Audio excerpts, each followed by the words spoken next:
Welcome to the channel, all you Ford followers. We have the Ford GT LMGTE Pro number 68, the car that won its class in the 2016 24 Hours of Le Mans. I still often say Le Mans though. Okay, so this is a winner, so that's good. It's MiniGT number 278. This company just keeps cranking them out, but I'm perfectly fine with that because they crank out good stuff. It is officially licensed by Ford, and then the parent company is True Scale Miniatures, which is odd because they make those Hot Wheels ones. What are they?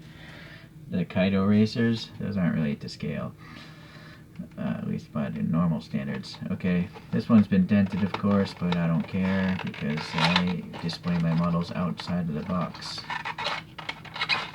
Great packaging though, you know, if you do want to move these things around, you can save this packaging and it won't get damaged. Very minimal too. Alright, so I pulled up some photos, and not all the number 68 car, but I think they all had identical liveries. Alright, so this car would have a carbon fiber monocoque chassis and a roll cage. It's running on BBS wheels, but I couldn't find out how big those wheels are. And then it's powered by this EcoBoost, as it says on the door. It's a 3.5 liter twin turbocharged V6 and making around 500 horsepower. I think that's by regulations of the racing organization. And then the brakes are 6 pistons up front, 4 pistons in rear. And that's really all I learned there. You know, it's going to be rear wheel drive. I don't know if there's a... Wikipedia said there's a battery, so I'm not sure if this is a hybrid. If you guys know, please leave a comment. I didn't see anything regarding like a motor, an electric motor, so I don't know if it's a hybrid or not. Or maybe it's like a motor inside the transmission, like the flywheel. Alright, well, one thing that's really great about this brand is all this stuff is tampo printed. All this livery. This is not a decal, so as long as this paint stays nice, all this paint should stay nice. This livery, that is. Alright, the wheels, yeah, those BBS rims, they look pretty good. You can see some, you know, decent details in the spokes, how thin they are, and yet there's air passing between. There's no, like, it's not like a blanked off wheel. There are no brakes, though, for the price of the Mini GTs. I guess it just doesn't fit in the budget. Well, I think these must be side exhausts, or not. Correct me if I'm wrong. It's hard to, because I don't know what those are. Maybe this is just passive vents based on that rear photograph I pulled up. Although looking at this, it looks like this is an exhaust system. But maybe, I'm going to guess this is the casting of the road car. I don't know. I'm just starting to confuse myself now, so I'm going to just shut up about that. The red, white, and blue is nicely broken up. You know, the white and the blue transition. There isn't much splatter or overspray that I can see so far. Alright. The tires have good curvature. The stance seems pretty nice. And for all you toy collectors, from my experience, all Mini GTs roll. And they roll really well. So, this is a brand for you guys if you're willing to take the jump up from like Hot Wheels. Alright, yeah, black paint in the vents, black paint in this clamshell latch here. The rubber, oh yeah, if you're also new to Mini GTs, the rubbery mirrors here, the soft mirrors are great because if you drop it, better chance of survival. That cannot be said about the rear wing though. That is quite rigid plastic, so that would probably snap. Alright, so the side windows have some printing on them. Looks like the little rivets or whatever fasteners are used to keep these polycarbonate windows in place. The side photo says this is a fuel filler, but unfortunately there's no black center section of it, so yeah, they kind of skipped out on a color there. This is nice actually for some reason. This Castrol Edge, this gold has a tiny bit of white and black around it, so very fine printing there. Alright, I'm just looking at the paint quality of this red. Seems okay. Nothing majorly wrong. Alright, the windshield here, it's got the printing of these two vertical lines, probably for safety. Yeah, the printing up there looks good. This three-dimensional wiper blade looks good. Some emergency cutoff printing there. These are those quick release hood fasteners.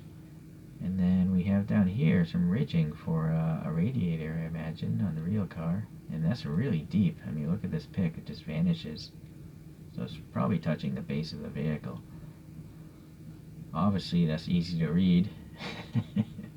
That's a huge logo. Yeah, nice headlight details. You know, the three lights molded there, painted silver, but then over here it's black, so it's quite clear. This chin lip is also pretty thin.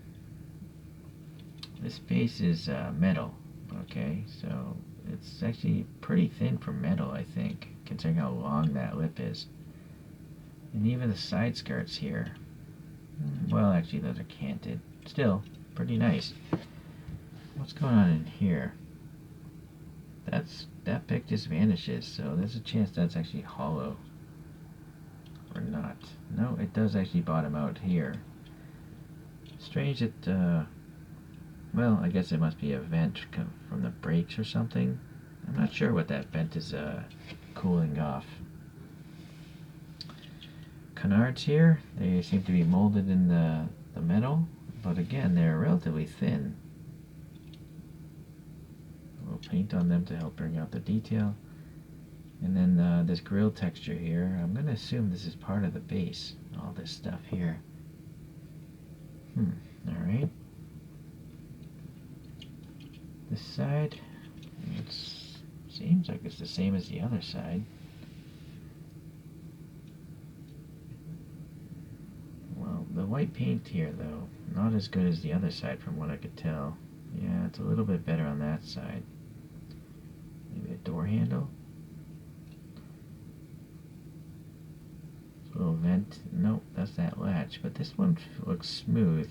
I feel like this one's got a little bit of a raised molding to it. This looks more three-dimensional on this side than this, right? Yeah, I'm not crazy. That's actually... So, maybe the mold is starting to wear out. Okay. Rear wing, pretty good. Pretty thin struts considering how tall this thing is. And then the wing itself has curvature on the bottom and the top like a real one. A little bit of overspray there, but totally acceptable for this price range. These diffuser blades, you know, obviously it would be nicer if they're thinner, but this is cast metal, so I think it's alright. I've actually seen thicker blades on plastic bases, which makes no sense. So considering this is metal, those are pretty good. Nice thick red taillights. Yeah, very nice. And then, yeah, again, this thing we talked about earlier. And then the tampo printing back here looks pretty good. And then you got the white way in there. This blue is, again, good separation. I think this must be a vent on the real vehicle, but no paint, but it seems alright. See, I don't know how they'd get paint way in there very easily, so I can understand them skipping that. So the back glass here, we have, you know, some molded details here, but this is by the casting, so this break right here is where the plastic begins and the metal ends. And then you got a little clear and black surrounding there. Looks like there's a little bit of a cross brace in there, and probably the engine is right under there, but it's just blurred by this little, I don't know what this is. It's a very shallow vent according to those photographs. And I guess it does stick up a little bit above that roof. Maybe that's accurate. Maybe it could be higher. I don't know. Alright, gonna guess that is a vent or something, but no paint. But alright, some more graphics for the fasteners there. Those quick releases. Now the interior, I don't know if that's gonna be possible to see with such shallow windows. I'll shine a flashlight, but I'm not expecting to see anything in there. Window graphic is covered up with stuff. There's whatever part of that seat Seems the seat should be near us, but, well, let's just try it from the front view, but then the banner also gets in the way.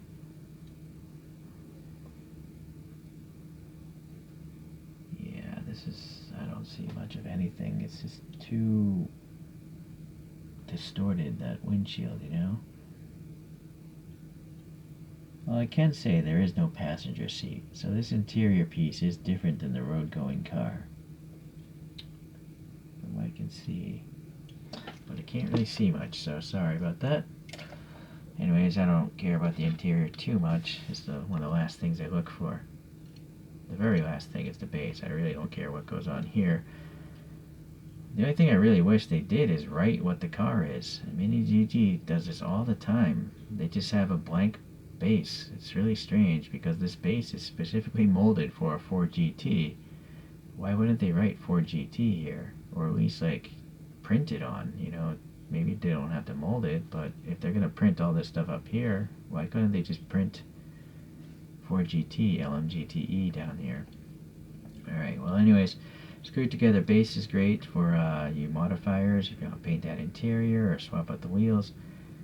I do find it interesting that these rear tires are so thin, like narrow. They don't look much wider than the fronts. Are they wider? They might not. They might not be. I think they're actually the exact same tire.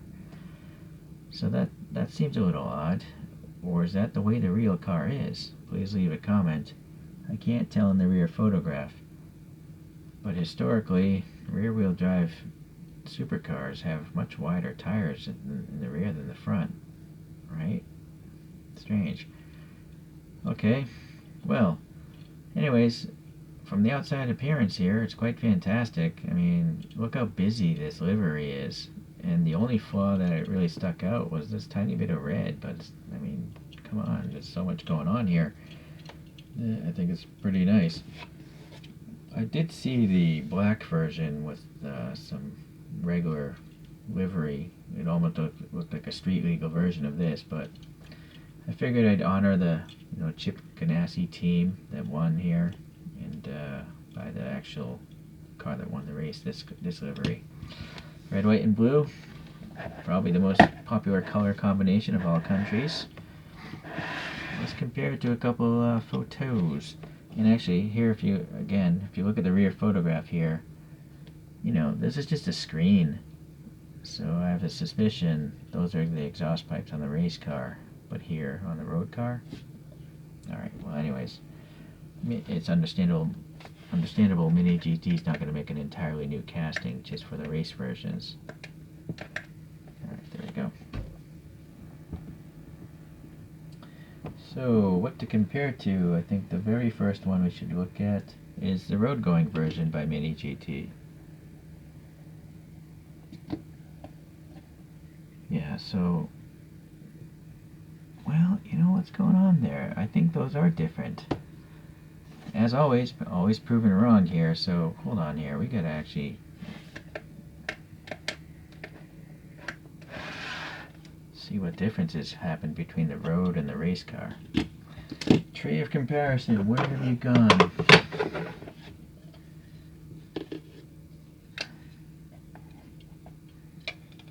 Oh man, this thing's so long it doesn't... Oh, luckily the tree of comparison can hold it this way. Alright, so...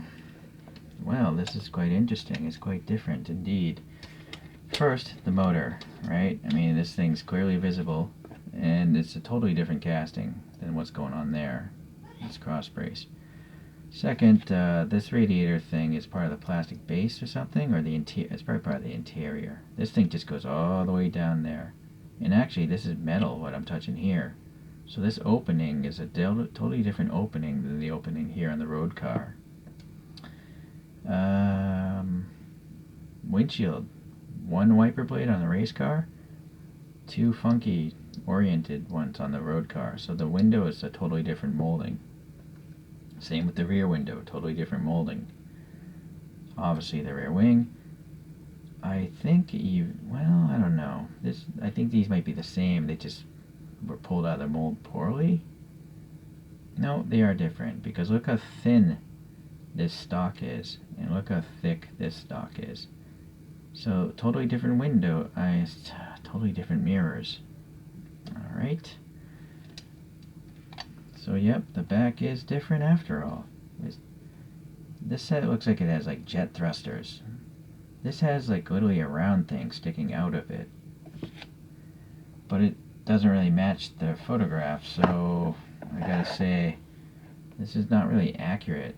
I almost feel like they should just have that blank and just painted it black or gray. But they have like 2 or 3 concentric circles kind of staggering out of here. So, interesting. Alright.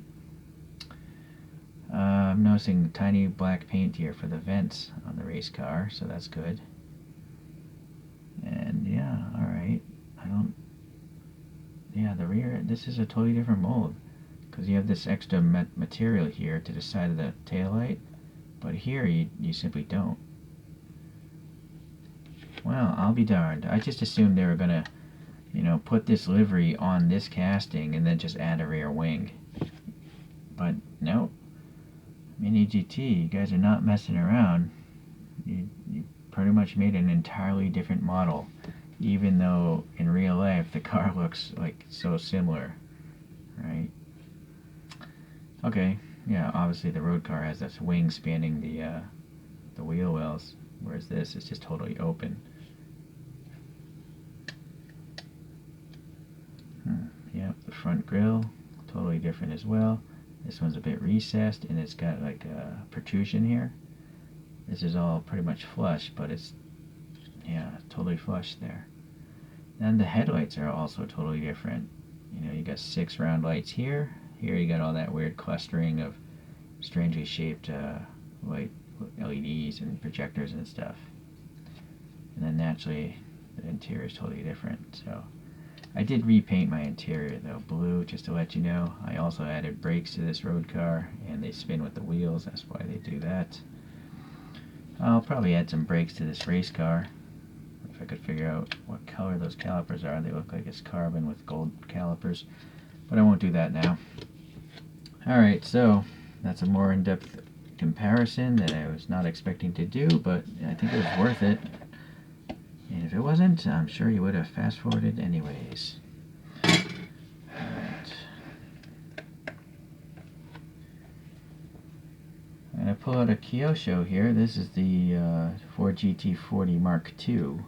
This is the 3rd place finisher at the 1966 24 Hours of Le Mans. Now, is it me, or I just prefer the classic, the original, more. I find that this new GT is so long and low, maybe like the photograph.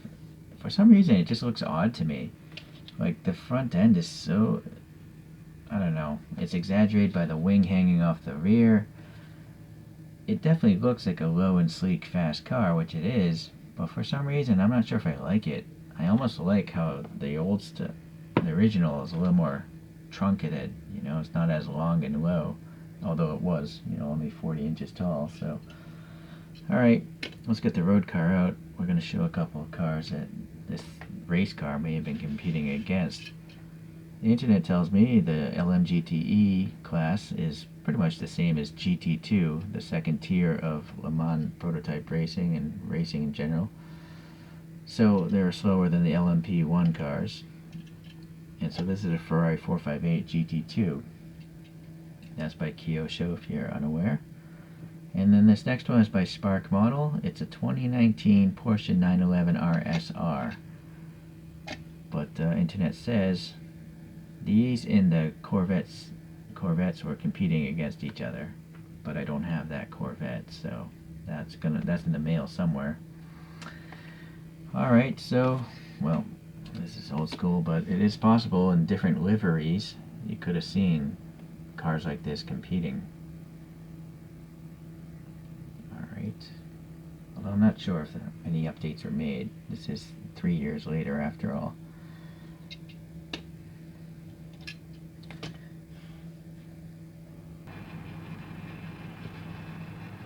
Well, as usual, another great product by MiniGT or TSM model. These guys pretty much rule the up to $15 class, I would say. Basically, if you're willing to spend, 12 to 15 bucks on a model, I cannot think of a better brand than MiniGT. They do almost everything right. I have nothing to complain about, which is obviously odd if you've watched some of my other reviews. So, yeah, great stuff, and yeah, I'm looking forward to collecting other castings. I just, well, I think everyone wants to see more different types of castings, and I guess MiniGT is working at a pretty good pace of getting different molds out to us. But they're, smart enough to not grow too fast, where their quality control becomes a disaster like some other brands. So for me personally, I've had a lot of good luck with this brand. I haven't had too many QC issues. You're always going to have some problems from any brand, but overall, MiniGT does a good job. And overall, considering the price, they do a fantastic job. So really, if this thing had brakes, this thing would probably cost 2 times as much. I think it has everything other than some silver paint in the side mirrors and brakes. It has pretty much everything that models that cost a lot more do. So, okay, I'm rambling on. Long review as usual, but I really like this car and MiniGT, so I always try to prop up the brands that I like, and the opposite as well. Thanks for watching. I'll see you the next time around. Bye.